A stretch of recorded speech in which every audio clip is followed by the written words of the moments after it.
Dzień dobry. This lecture is about the Polish language and Old Polish literature. First of all, you probably know that Polish, like English, is an Indo-European language. So for instance, words like matka, which is mother, brat, brother, siostra, sister, syn, son, mleko, milk, they sound very similar.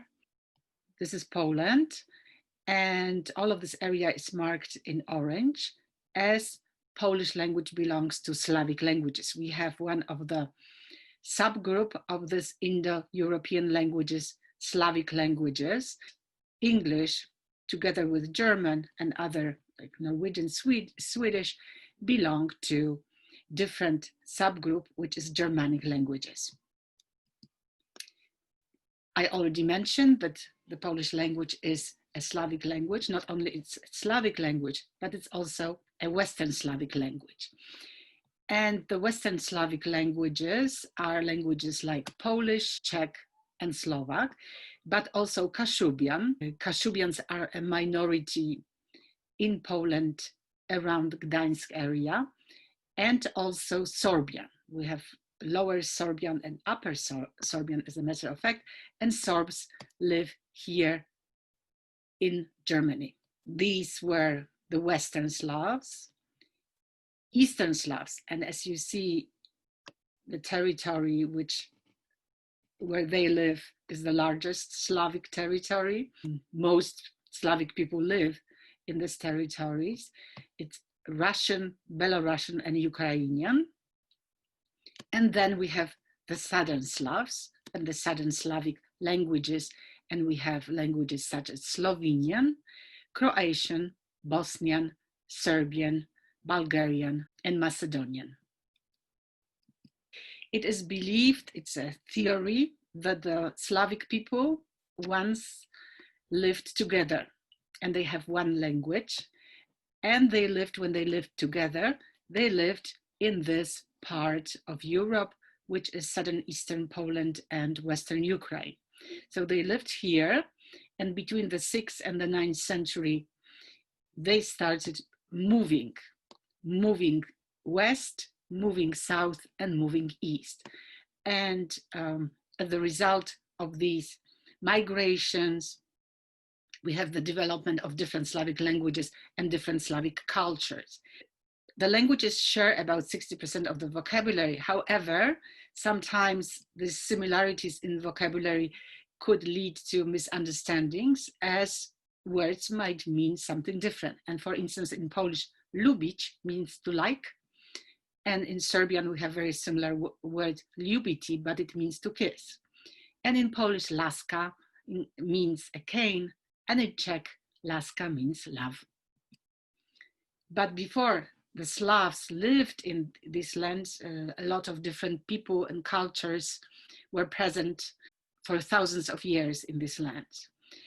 And one of the cultures which was there once, and we know quite a lot about, is the Lusatian culture, which existed between 1300 BC and 500 BC.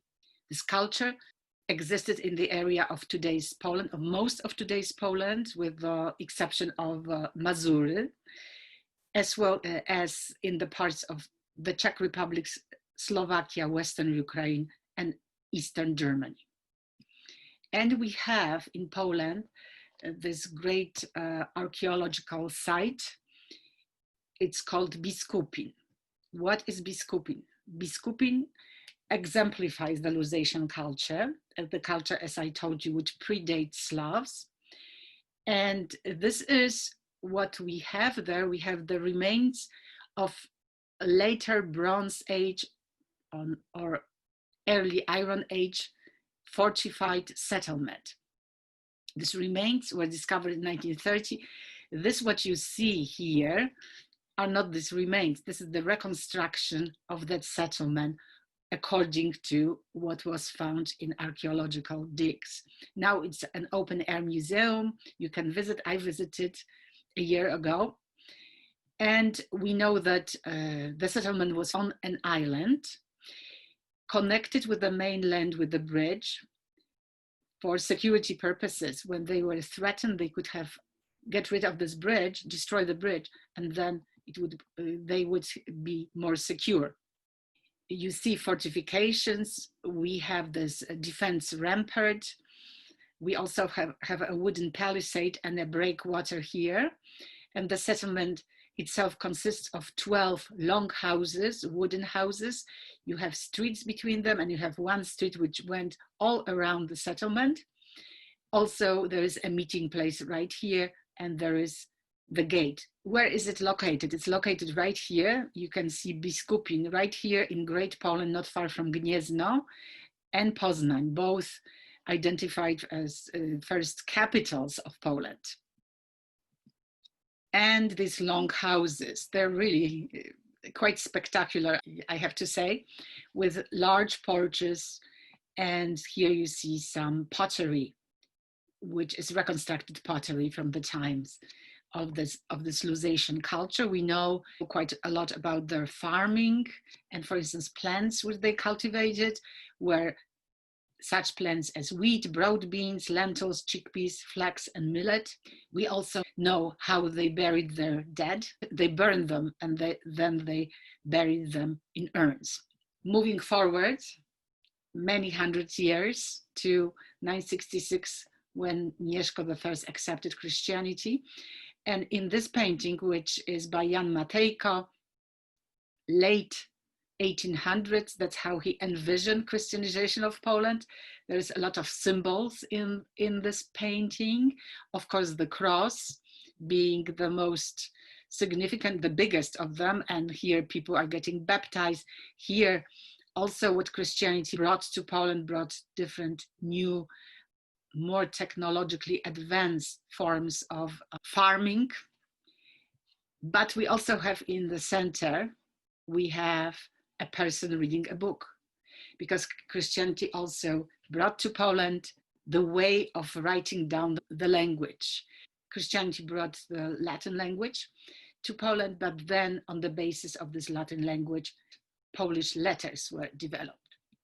And here we see a little bit of the information about the Polish language. First of all, as I already mentioned, the alphabet is based on the Latin alphabet with some modifications. We have 32 letters, but we have these consonants with slashes like chi, ni, shi, ji, and consonants written with 2 letters like sh, zh, ch, z, j, ji. We also have vowels, which you already know about, this on and 2 nasal vowels, which only exist in Polish. I'm talking, of course, only about the Slavic languages. We also have instances in which we spell the same sound 2 different ways, like ż could be spelled like this, or u, or chi, or ni. And there are famous Polish tongue twisters, and the best known is definitely w Szczebrzeszynie chrząszcz brzmi w Trzcinie, i Szczebrzeszyn z tego słynie. But also not so easy to say is cóż, że ze Szwecji, because of this combination of ż, szy. And w czasie suszy szosa sucha.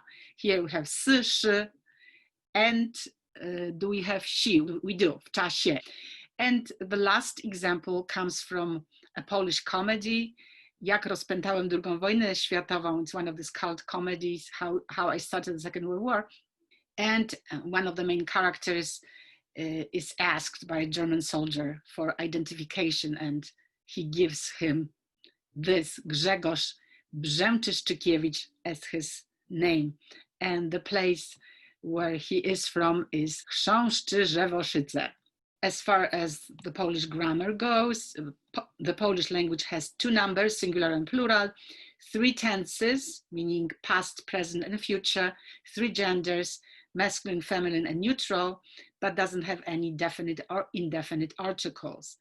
It is a highly inflected language, has 7 cases, and for instance, the word pies, which is a dog, could be used in the form of psa, psu, psem, psie, psy, psów, psą, psami, psach. And for instance, if you want to say, I have a dog, you have to say, mam psa. If you're giving something to a dog, it will be psu. I'm going with a dog for a walk is z psem. And if I'm thinking about dogs, I will say psach, and so on. And because of these different endings, Polish has a relatively free words order. In English, when you say John loves Eve, we know that it's John who loves Eve, not necessarily Eve loves John. If we change the order, we will end up with a different meaning. In Polish, the equivalent will be Jan kocha Ewę, and we have this ending Ewę, which signifies the object. So if we move Ewę up the front and we will have Ewę kocha Jan, we have the same meaning. It is due to this ending. Also, forms of the past tense reflect also number and gender. So if I say wczoraj byłam na koncercie, it means I attended a concert yesterday. But when I say it in English, you would not know if you didn't hear me, if I was a man or a woman. Here in Polish, wczoraj byłam na koncercie, this one signifies that it's a woman. Speaking for men, it will be byłem. And it has quite a complicated system of numerals. For instance, two could have these forms. If we're talking about dwa, dwie, dwoje, dwóch, dwaj, but that's not the end of it. There's many, many more. And again, lots of these rustling consonants in Polish. And some words which became a part of the English language, words like pierogi, naleśniki, and gołąbki, the names for these Polish dishes, which became popular in the American cuisine. So these words are in Polish are already plural. It means they refer to more than one piece. Pierogi, but we have one pieróg, naleśniki, one naleśnik, gołąbki, we have one gołąbek. And in English, they are pluralized again. So we have pierogis, naleśnikis, gołąbkis, which for a Polish ear, it sounds quite strange, but it's not English, it's not different than Polish. Performing this act of depluralization of these particular nouns, Polish does the same on occasion. And pierogi, we know what they are. Gołąbki are stuffed cabbage, and naleśniki are crepes. It's interesting to reflect on the fact that not all Slavic people have Latin alphabet. A lot of Slavic people, such as Russians, Belarusians, Ukrainians, Serbs, Bulgarians, they use the Cyrillic alphabet. But it's due to the fact that the Christianity came to them from the East, not from the West, as it was the case with Poland. And during the Middle Ages, the Latin language was used as so-called lingua franca, language of the people. So all learned, educated people had to know the Latin language. It was used in religion, in education, in science, and also in literature. The first words which we know of written in Polish are geographical names, which were written in different Latin documents. And the oldest document which has such words in Polish goes back to 1136. The first sentence in Polish, and you have it here on the right-hand side, was recorded in 1270, and also it was found in a Latin document, a Latin history of the Henryków Abbey in Lower Silesia. And the sentence is daj, a ci ja pobruszę, a ty poczywaj. But even those of you who are fluent in Polish would have a problem with deciphering this. And it means allow me to grind and you rest. The first text in Polish, and we have them already in 1400s, even in late 1300s, were translations of prayers, of the Bible, of the sermons, and of other religious texts. First known text, or it is a poem written in Polish, is this text which you see on the right, is Bogu Rodzica. And it originated most likely in the 13th century, but there are hypotheses that it might be even an earlier text, but was written down much later in the 15th century. This poem and song, because it is a song, it was sang, and you will hear it in a minute, was used as really as a Polish anthem of sorts, because it was sang at battles in the 14 and 1500s, and also at coronations. And here you have the translation of the poem into English, and you can see that it is a prayer to Holy Mary, Mother of God, to intercede for people so they have a good life on earth, and then that they go to heaven, or they have happy life in afterlife in paradise. And let's hear the song.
The time when Polish language was really developed and the literature in Polish language was developed is 16th century. That's the time of the Renaissance in Poland. 16th century is quite often also called the Golden Age of Poland. Why it's called the Golden Age? Poland at the time was quite a peaceful country, although there were occasional wars, especially with Russia, but never during that, the majority of that century, Poland was engulfed in wars as it was in the 17th or 18th century. What influenced the Golden Age? A lot of influence came to Poland from Italy, and it was through one of the last two kings from the Jagiellonian dynasty, King Sigismund the Old, who married an Italian princess, Bona Sforza, in 1518. And she brought to Kraków not only her cooks and her court, her gardeners, but also some artists. And King himself was interested in bringing architects and other artists. He needed them to renovate, for instance, the Wawel Castle. So all of these artists had a huge influence on Poland. Also, as far as education, the Kraków Academy flourished at that time. And people like Copernicus studied there. Also Jan Kochanowski, the most brilliant of Polish poets of the time of Renaissance, studied there. And some people from abroad came to Kraków too to study.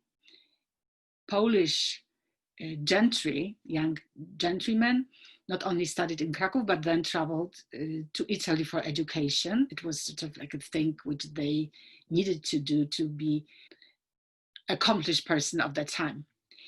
Also, what contributed greatly to the intellectual climate of the time was the Reformation of the Church. You probably know about Martin Luther, who in 1517 came up with this very harsh criticism of the church, criticized church for being very rich, for being very indulgent, for just caring about pleasures, not of spirituality of the people. And that led to heated religious intellectual disputes, but also brought about the use of vernaculars, meaning spoken languages. Why? Because Martin Luther and Calvin, another famous reformer from the same time, who was a Swiss, they wanted to reach masses of people. And how you reach them? Not by using the Latin, but using spoken languages. So as a result, national languages were born, which allowed for national literatures to develop. Also at that time, Gutenberg invented movable type. Movable type printing really revolutionized the printing. And the first printing house in Krakow was established already in 1473. Other groundbreaking revolutionary discoveries was discovery for the Europeans, of course, of America, but Christopher Columbus and Copernicus with his theory, which changed the way people thought about themselves. These discoveries also influenced the mindset of the people. But we can say about this mindset and about general atmosphere, it was the time of rational optimism. And the Renaissance literature reflects that. So we have this deep interest in antiquity, in philosophical and political system, mythology, art, architecture, philosophies such as Epicureanism, Stoicism, Deism, Carpe Diem, seize the day. You for sure heard about it. Stoicism, which instructs us that in order to be content or happy, we need to stay sort of even, that we don't get extremely overjoyous when something good happens to us, but we should not get also very sad or depressed when something bad happens to us. So working on it, working on that attitude should help us to achieve a certain degree of happiness in life. Also, humanism, interest in all aspects of human life, such as earthly pleasures, sensuality, eroticism, but also spirituality, religion, religiousness, transcendence. We see in this literature exploration of human life in all of its manifestations. And we have also interest in ecology, history, astronomy, geography. As far as forms and genre used, there's a whole variety of them. Some of them were already known in antiquity. Some were developed in Italian poetry, such genres as epigrams, sonnets, songs, fables, and others. Renaissance writers use a lot of different figures of speech, but they use them in order to express certain ideas, not for the sake of form itself. And this output of the Renaissance authors definitely belongs to high culture or highbrow culture.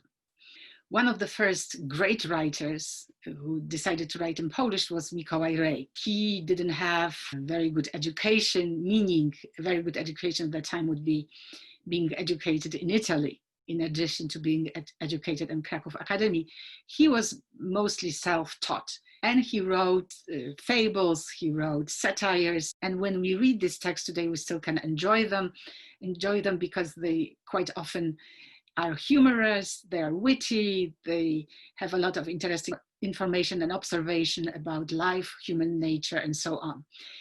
And he was not as sophisticated as Jan Kochanowski, the greatest poet of these times. Sometimes his metaphors were crude, but still it is a very interesting, enjoyable literature. He's known for saying the Polish people are not geese, they have their own language. That was his argument for using Polish in literature. Jan Kochanowski, the greatest writer, not only of the Polish Renaissance, but also the greatest writer in entire Slavic area. He wrote during the time of Renaissance, but there was no equal to him until the time of Romanticism, which was the 1800s. He's called the father of Polish literature. The language he used, that there is this level of expression which was previously unknown to Polish literature. When we read him, we still can enjoy his writings, we can understand them. There's occasionally a word or two which is archaic to us, but we can still understand and see the emotions. We enjoy his lyrical poetry, enjoy his humorous pieces, his laments, very sad, emotional, also philosophical. He was bilingual. He knew Latin very well. He, as a matter of fact, started writing in Latin, and then he decided to switch to Polish. In that way, he followed Italian writers who were writing in Italian, not in Latin. So the Renaissance lasted less than a century. The next cultural era, the Baroque, lasted almost 2 centuries, almost 200 years. And if we look at the major influences, Counter-Reformation is one of them, very important. So what was the Counter-Reformation? It was the efforts by the Catholic Church, who was trying to regain its position, not only in Poland, but in Europe, trying to make people come back to the Catholic faith, those people who became Protestants, and a lot of Poles did. Devastating wars with Sweden, Russia, and Turkey. During this war, Sweden, for instance, was able to take over almost entire Poland for a time being. Of course, Poles started pushing back and were able to push the Swedes out. Wars with Russia, wars with Turkey. During these times, the Poles start seeing themselves as defenders of true Christianity, which for them was Catholicism, against Protestant Swedes or Orthodox Russians or Muslim Turks. Also devastating for Poland with Cossacks and peasants and uprisings in Ukraine. The result of this uprising was that the Ukraine was divided into two parts. One part stayed in Poland, one part was taken over by Russia. Lower standards in education. The Jesuits become very important because they offer pretty good education and they accept everybody, meaning, of course, males and from the certain class, meaning gentry, but they accept them, either they're Protestants or Catholic, but they're very successful in converting these young Polish men back to Catholicism. Some characteristics of Baroque literature. We see what permeates this literature. Very often pessimism, very often religiousness, but religiousness of desperate people who see a unity with God as their goal and their salvation from the problems of life on earth. And they see this life on earth as being in constant turmoil, being in pain, while they want to have this peace, and this peace they could achieve only through God and religion. There is no or very little of this rational optimism, which was a characteristic of the Renaissance. In addition, clarity of expression, which was so important for the Renaissance era, is pretty much gone and replaced by putting more emphasis on form than on content, and the dominance of very ornate, elaborate, complex forms and many, many stylistic devices. Sometimes Baroque authors want to surprise, dazzle the reader with these different stylistic devices. So quite often, as I mentioned, form is more important than ideas. So often it doesn't have intellectual gravity as Renaissance poetry does. And this religiousness, which I was trying to explain to you, of this desperate human being who needs God and is nothing without God, is quite often visible in this poetry. Also in this era, a lot of lowbrow patriotic literature was written, which is much simpler, so it's understood by the majority of people, not only by the learned ones. This literature uses a lot of religious symbols. You see quite often an image of a Pole as a defender of Christianity, defender of Catholicism. Mikołaj Sęp-Szarzyński, although he was contemporary of Jan Kochanowski, belongs definitely to the era of Baroque, and his religious poetry, his sonnets, show what I mentioned to you, this feeling of how painful this life on earth is. And like, for instance, this sonnet number 2 starts with conceived in shame. Man is born in anguish and pain. Briefly he lives in this world. And this world is full of uncertainty, misery, and fear.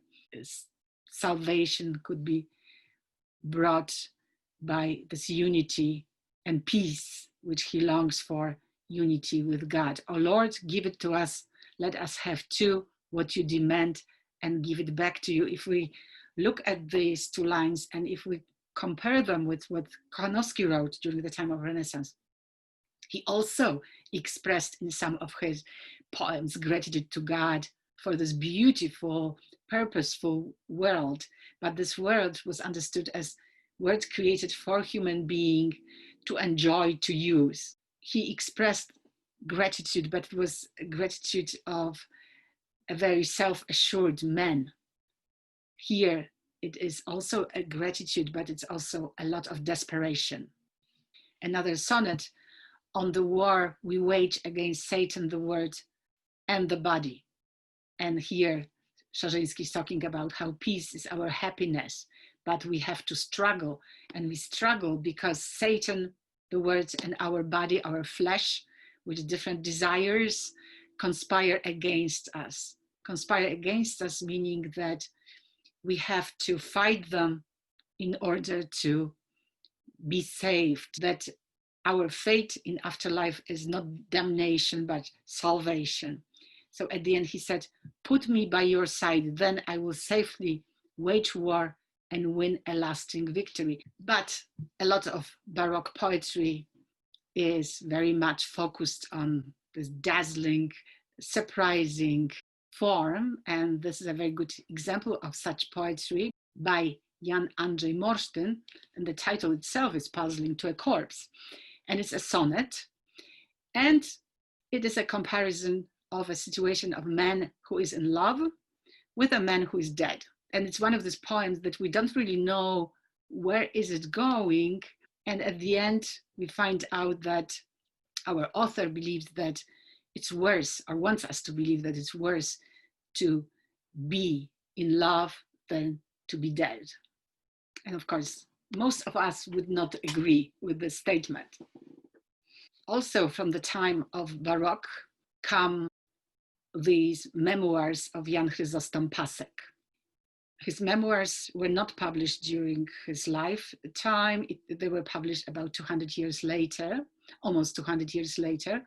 And they are a great source of information about the everyday life of the Polish nobility, because in his very vivid language, he writes about things which happened to him. And he was a part of military operations. So he writes about these war expeditions. He was also a gentleman farmer, similarly to Jan Kochanowski and Mikołaj Rej. He writes about farming, about duels, about his animals, about court cases, about courting, as well, and gives advice on marriage and etiquette. Pasek could be looked at as the embodiment of Polish virtues and vices of the time, because on one hand, he's very patriotic, deeply involved in all state matters of the time. He's also religious, but also he's litigious, superstitious, and xenophobic. After that long era of the Baroque, we have, during the reign of the last king of Poland, Stanisław August Poniatowski, we have the period in Polish history when this last king and people who shared his ideas really want to modernize and reform the state. And they're very much influenced by the ideas which came to Poland from France. During that time, we have the Polish Enlightenment.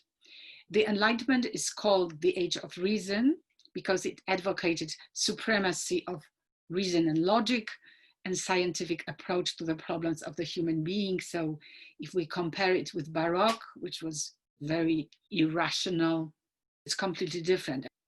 Belief in the power of the human mind and in human governance over nature. It's also the time of the culmination of these great advances in sciences, and the name which needs to be mentioned here is Isaac Newton.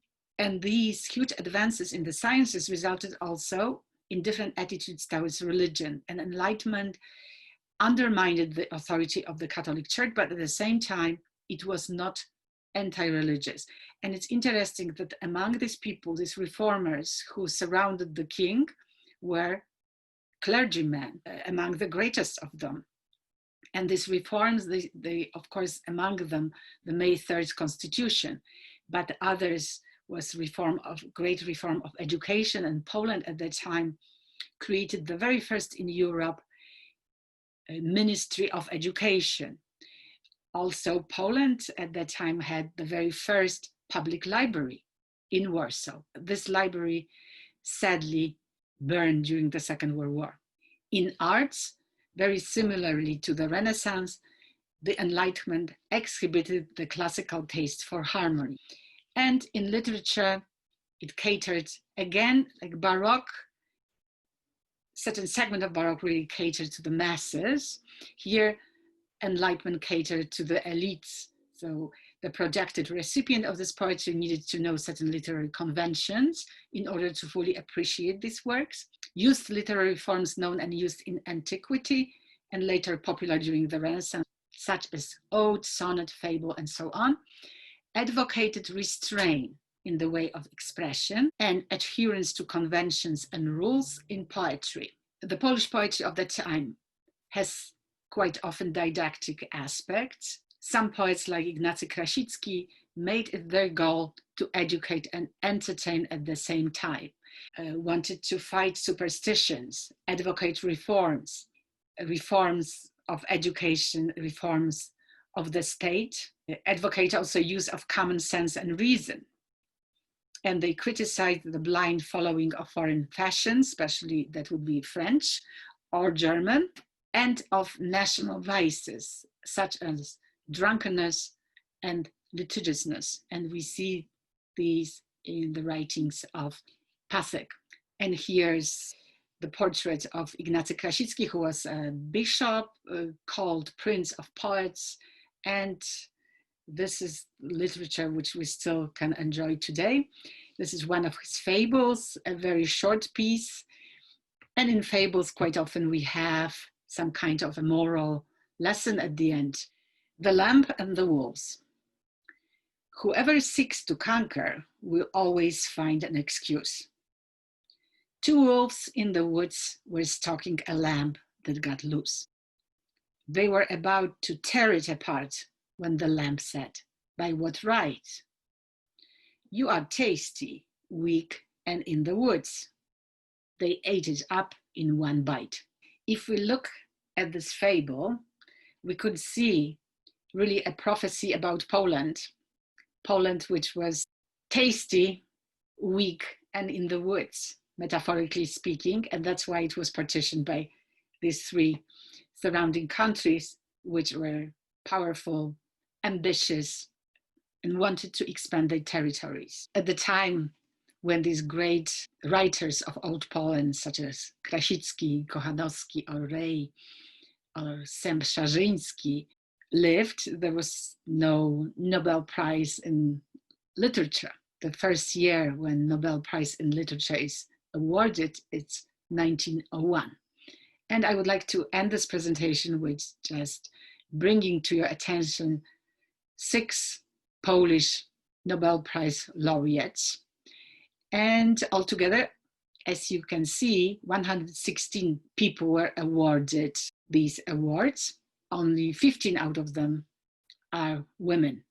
If you look at the 6 Polish laureates, the first one is Henryk Sienkiewicz in 1905, then Władysław Reymont in 1924. In 1978, Isaac Bashevis Singer, which is Polish, Jewish, American writer who wrote in Yiddish, which is the language of Central European Jews. Then we have Czesław Miłosz in 1980 and Wisława Szymborska in 1996, Olga Tokarczuk in 2018, but she was presented the award in 2019. And here you see them: Sienkiewicz, Reymont, Bashevis Singer, Miłosz, Szymborska, and Tokarczuk. And this is the end of my presentation. Thank you very much. Dziękuję bardzo.